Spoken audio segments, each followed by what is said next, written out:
What do you need? Anything I should know about Dr. Mack before I leave? Only that he can't be trusted, and he's highly manipulative.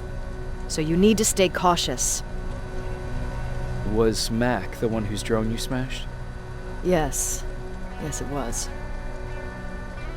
I've never told this to anyone, but before I met Mac and Perry, I was wandering alone.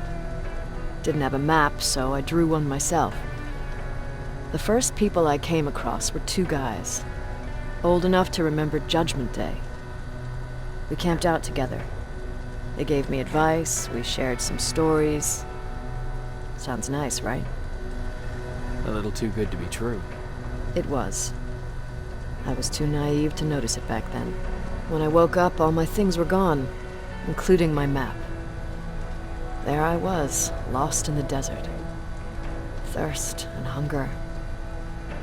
I knew I was gonna die.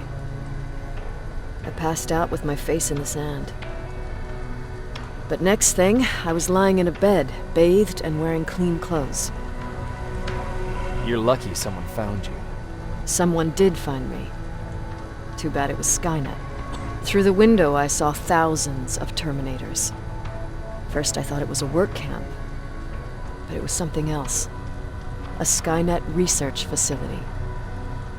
They kept me alive, but I didn't know why.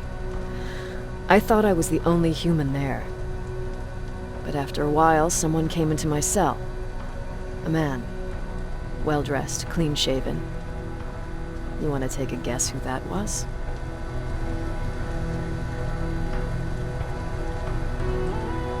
One of those guys who robbed you? No. He was a traitor to his race. Bastard was selling every piece of knowledge the machines didn't have.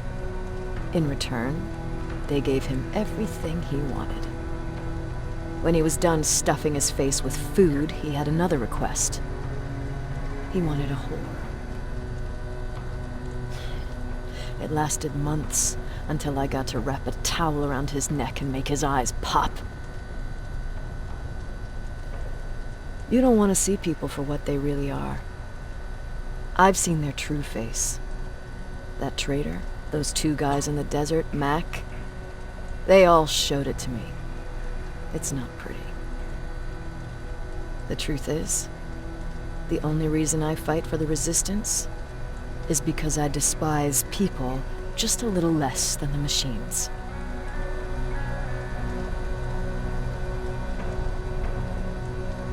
Sure, let's trust someone who gets called Dr. Death. That won't bite us in the ass.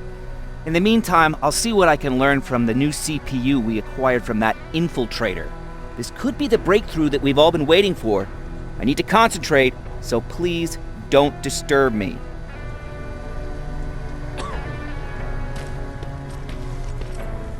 Jacob, do you have a minute? Of course. I've heard that you're going to Hollywood Hills. Well, with Baron yelling like that, the whole shelter heard. He wanted me to tell you if I needed anything, so here it is. When you get to Hollywood Hills, could you stop by my old house? It's near the Griffith Park tennis courts. I wonder if Peter went there and left something for me. I know he'd be stupid to go there, since now it's behind the Annihilation Line, but then again, he was always full of stupid ideas. I'll see what I can do. Thank you.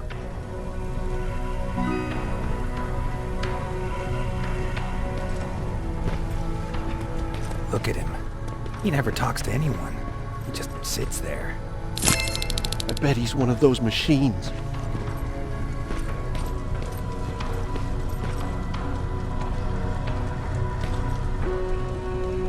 Jacob. What's the situation like in the shelter? Not that great. People are getting nervous. A lot have already left, and even more plan to leave. Even Mark and Laura saw him packing earlier. And what about you? Just the thought of running again's making me sick. Must be getting old. Plus, we got everything we can need right here. Where else would I go?